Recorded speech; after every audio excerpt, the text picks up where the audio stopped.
Hello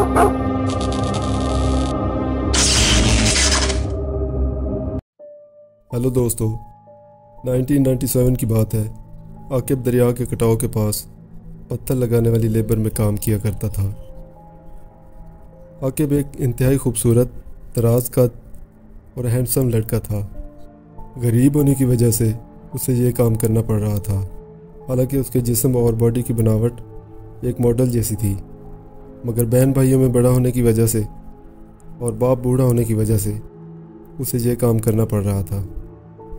anyway, एक दिन आकिब पत्थर लोड अनलोड किया जा रहा था तो कॉन्ट्रैक्टर ने आकिब से बोला, बेटा मुझे तुम बहुत ईमानदार लगते हो और यहाँ 100 बंदा काम कर रहा है, मगर उनमें ईमानदारी से काम करने वाले सिर्फ 2-3 लोग ही हैं जिनमें तुम सबसे पहले नंबर पर हो। अगर मैं तुम्हें कहूँ कि तुम मेरे पास पार्ट टाइम काम भी कर लिया करो तो मैं तुम्हें ओवर टाइम के अलग से पैसे दिया करूँगा ताकि तुम्हारा घर और ज़्यादा अच्छे तरीके से चल सके। तो क्या तुम काम करोगे? आकिब ने कहा, जी हाँ सर, मुझे तो ऐसे काम की तलाश ही थी। कॉन्ट्रैक्टर ने कहा, तमाम लोगों का ब्रेक टाइम शाम 5 बजे है और तुम ऐसा करना कि शाम 5 बजे ब्रेक करके 1 घंटा यहीं किसी दरख्त के नीचे आराम कर लेना और हम शाम 6 बजे दोबारा काम स्टार्ट कर लेंगे। आकिब ने कहा, ठीक है बॉस, मैं ऐसे ही करूँगा। अब शाम के 5 बज गए थे और तमाम मज़दूरों ने ब्रेक कर ली और अपनी अपनी पेमेंट लेने के बाद घर चले गए, मगर आकिब वहीं पर एक बरगद के पेड़ के नीचे लेट गया और आराम करने लगा। 1 घंटा आराम करने के बाद जब वो उठने लगा तो उसका वहाँ से उठने को दिल ही नहीं कर रहा था और पेड़ के नीचे वो बहुत सुकून महसूस कर रहा था। मगर कॉन्ट्रैक्टर ने आवाज़ लगाई, बेटा आ जाओ अब। तो वो ना चाहते हुए भी वहाँ से उठकर काम पे चला गया। काम करता रहा और रात के 10 बज गए। अब इन ओवर टाइम वालों की भी छुट्टी हो गई थी। सब लोग घरों को जाने लगे, मगर आके वहीं पे रुका हुआ था। कॉन्ट्रैक्टर ने पूछा, बेटा तुम घर क्यों नहीं जा रहे हो? खैर तो है ना? अगर गाड़ी वाड़ी का मसला है तो मैं तुम्हें ड्रॉप कर देता हूँ। आकिब ने कहा, नहीं सर, गाड़ी का मसला तो नहीं है, मगर कुछ ऐसे लग रहा है कि मेरी यहाँ कोई चीज़ खो गई है, जबकि मेरी जेब की चीज़ें और मेरा टूल इक्विपमेंट सब मुकम्मल हैं। कॉन्ट्रैक्टर ने कहा, बेटा कभी कभी इंसान को वहम होने लगता है। जब बंदा बहुत ज़्यादा काम कर लेता है और प्रॉपर रेस्ट नहीं कर पाता तो ऐसा हो जाया करता है। अगर तुम चाहो तो कल छुट्टी ले सकते हो। आकिब ने कहा, नहीं सर, इतनी बड़ी कोई बात नहीं कि मुझे कल छुट्टी करना पड़े, मैं आऊँगा कल काम पे। ये कहते हुए आकिब घर को चल दिया। घर पहुंचकर वो अपने कमरे में जाके सो गया, मगर उसको ऐसा लग रहा था जैसे कोई उसका इंतज़ार कर रहा हो और जहन में तरह तरह के ख्याल आ रहे थे, मगर वो किसी चीज़ का विर्द करते करते आखिरकार सो गया। सुबह उठकर फिर वो अपने काम पे चल दिया। वहाँ पहुँचा और काम शुरू कर दिया। सारा दिन इसी इंतज़ार में रहा कि कब 5 बजेंगे और वो उसी पेड़ के नीचे आराम करने के लिए जाएगा। उसे लग रहा था कि उसे उस बरगद के पेड़ के नीचे बहुत सुकून मिलता है। ऐसा लगता था जैसे वहाँ कोई उसकी टांगें दबाता है और उसके जिस्म को रिलैक्स करता है।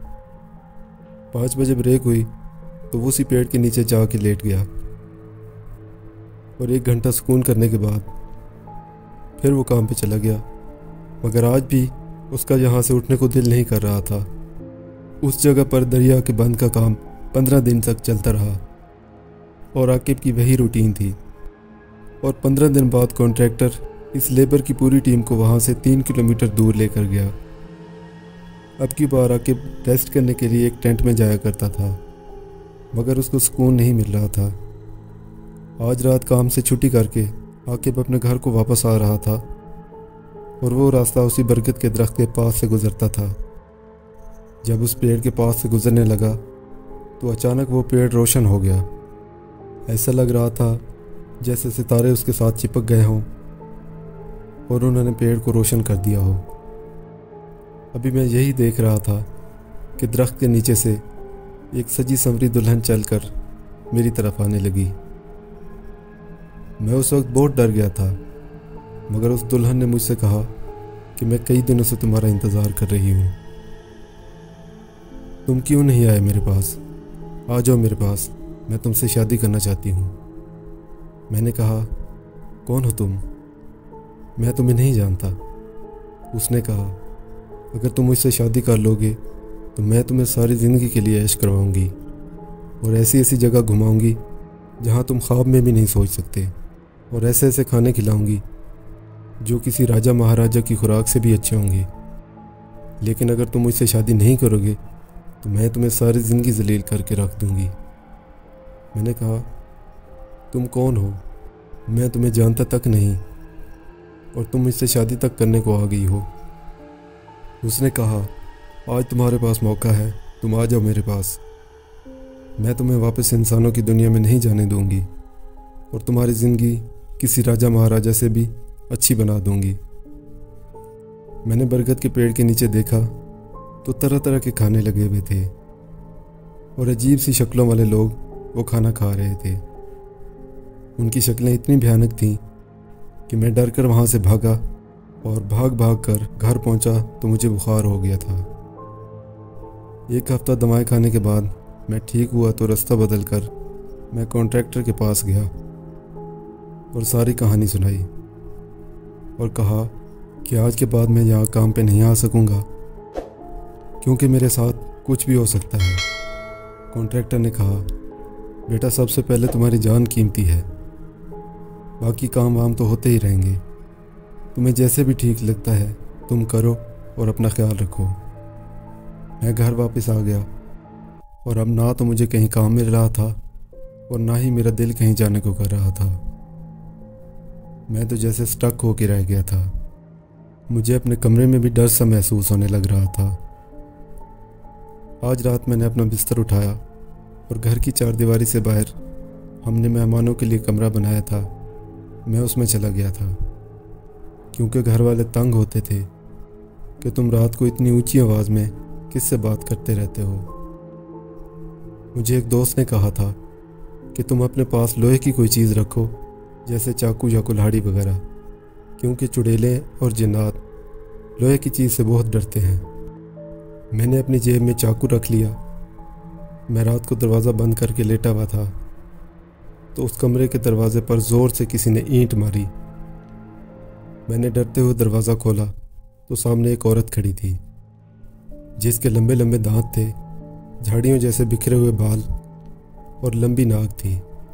मैं डर के मारे दोबारा दरवाज़ा बंद करने लगा तो उसने कहा, उस दिन तुमने मेरा दुल्हन वाला रूप देखा था, आज तुम मुझे असली रूप में देख रहे हो, आज तो मैं तुम्हें नहीं छोड़ूंगी। मैंने जेब से वही चाकू निकाला और डरते हुए उसकी तरफ बढ़ाया तो उसने मुझसे वो चाकू छीन लिया और अपने हाथ से उसको 2 टुकड़ों में कर दिया। अब मैं उसे सही समझ चुका था कि यह वाकई कोई चुड़ैल है। कोई इंसान तो इतना ताकतवर नहीं हो सकता जो लोहे की चीज़ को हाथ से तोड़ दे। मैं वहाँ से घर के अंदर भागा और वो भी मेरे पीछे पीछे आ गई। मुझे समझ नहीं आ रहा था कि मैं कैसे अपनी जान बचाऊं। भागते हुए मेरे हाथ में जो चीज़ भी आई मैंने उठाकर उसे मारी, मगर उसको कोई परवाह ही नहीं हो रही थी। मैं घर के सैन में भागे जा रहा था और वो मेरे पीछे। एक ईंट से मेरा पाँव अटका और मैं तंदूर के ऊपर जाकर गिरा, जिससे मेरे दोनों हाथ जल गए और वो चुड़ैल मुझे पकड़ते हुए नीचे झुकी तो तंदूर की सुलगती आग उसके बालों में लग गई और पूरे घर में उसके जलते बालों की बदबू फैल गई और वो चीखें मारती हुई मुकम्मल जल गई। इस तरह से उस चुड़ैल से सारी ज़िंदगी के लिए मेरा पीछा छूट गया। दोस्तों, आज की स्टोरी आपको कैसी लगी हमें कमेंट्स में बताइए और इसी तरह की स्टोरीज़ देखने के लिए हमारे YouTube चैनल को सब्सक्राइब कर लीजिए। Thank you.